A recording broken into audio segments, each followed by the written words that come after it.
Hello guys, welcome back to our channel. If your hotel collection diffuser isn't behaving the way it should, maybe it's not responding, not releasing scent properly, or acting inconsistent, a reset can often bring everything back to normal.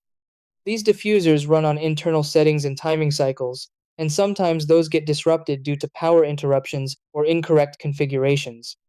When that happens, the unit may stop responding even though nothing is physically wrong. Resetting clears those temporary issues and allows the diffuser to start fresh.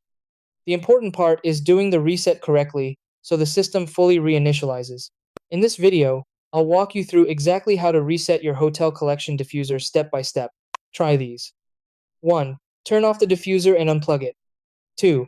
Leave it unplugged for a few minutes to clear internal memory. 3. Remove and reinsert the scent bottle properly. 4. Plug the diffuser back into the power source.